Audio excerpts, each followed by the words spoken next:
Hey, who's there? Anyone watching? Let's just put it back on auto. That's Tel Aviv. Should we go see how busy the roads are? Let's go into cinematic mode. Okay.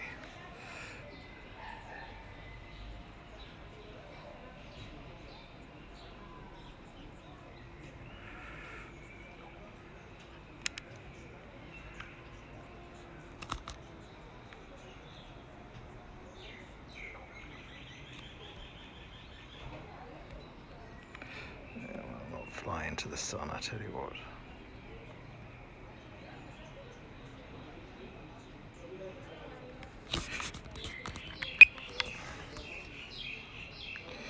Everything's gone sideways. I'm going fast. Fast, fast, fast. Let's go off and see if we can see how the roads look. It's Brian of London here, live on YouTube, flying my DJI Mavic Air, the original Mavic Air, soon to be replaced by a newer version.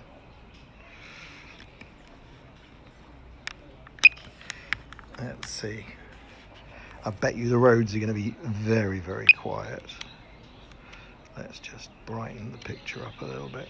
Yeah, look at that. We are quiet tonight, aren't we?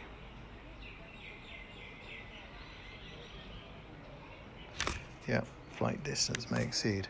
I have no idea and no way to tell how many people are watching. I can't see comments, but it's Brian of London here. So I've been watching some more COVID videos today, as I tend to, whilst doing all sorts of other stuff.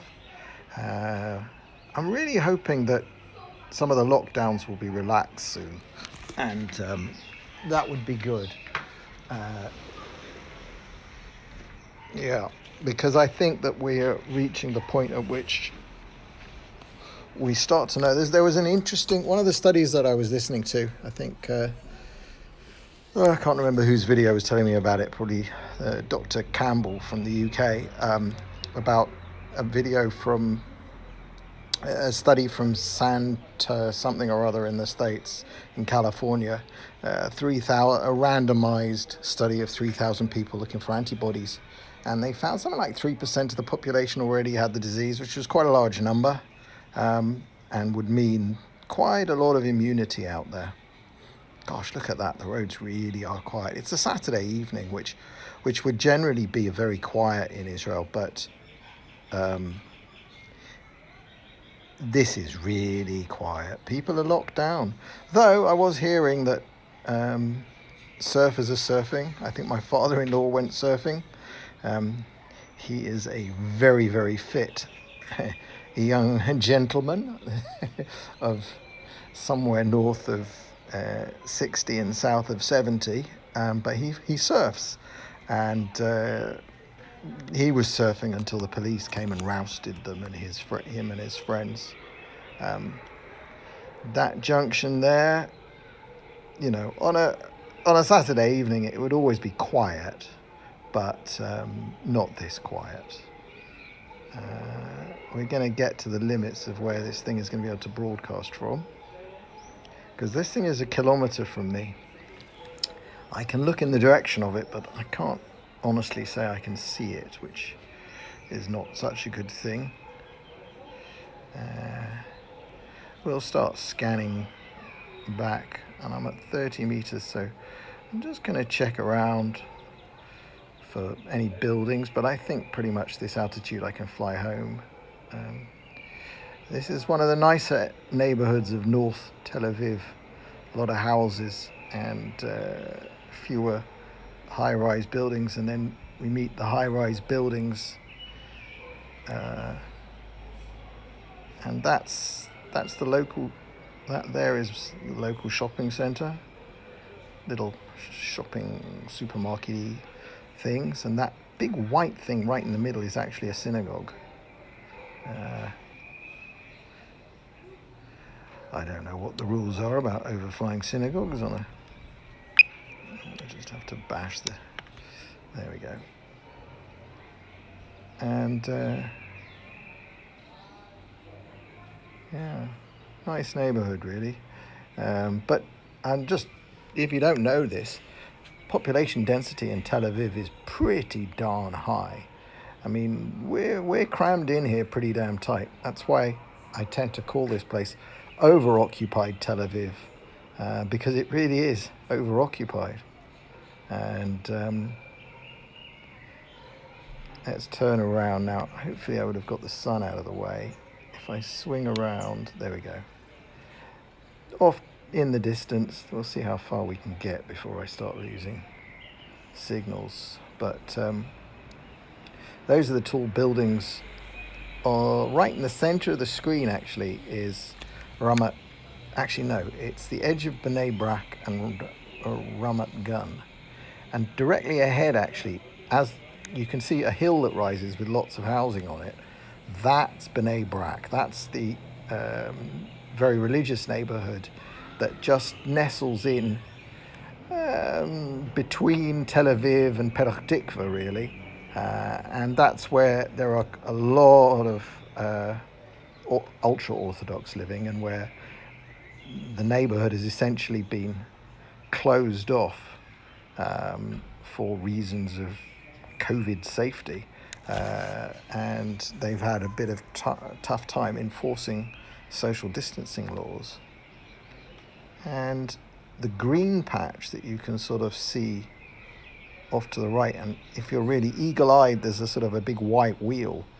That green patch over there is is Park Hayakon, where I usually go and do my walks. Now I'm reaching the end of the range that I can go in that direction, and we'll swing around off. I'm going to just swing it around, and then I'm going to point it at basically downtown Tel Aviv, which over the last 10 years has just grown incredibly. So that motorway that we were on before, that's on the right-hand side of the screen, and right dead ahead is the exhibition grounds where they held the Eurovision Song Contest last year. I can't go much further in that direction without losing signal. So I'm going to just retreat slowly back up the road towards where I am. And let's swing it around again. I'm being reasonably careful that I'm flying at technically 50 meters, which is the limit, the sort of what I'm allowed to fly at. And that big round building is at something called Summit Pil, and Pil means elephant. So that's the Elephant Junction. And yeah, I can fly in that general direction, but again, I'm working on all sorts of constraints to do with signal quality. And yeah, it's a nice time to go flying, though. The sun is quite pretty on everything. And I'm going to fly back in. Not going to fly directly to where I am living, but when we had a bicycle race, the Tour Giro d'Italia, I guess the Italian Tour de France, and that they ran that in Israel. What was that? A couple of years ago, and that road that's right in the center of your screen, they came down that. It's actually a hill. They came down that and swept into Tel Aviv. That was the sort of entrance into Tel Aviv, was down that, and we stood on the outside corner and watched all these guys speed past at 60 kilometers an hour, which was quite an impressive sight. And all right, I'm at 44% battery. I think I am going to kill this live stream here before the battery beeps start and bring it home, whereupon I can continue and finish washing my balcony, which has been my task for this afternoon. All right, very nice to see you all. Thanks for tuning in. I hope you enjoyed this tour of northern Tel Aviv. Bye for now. Brian of London, out.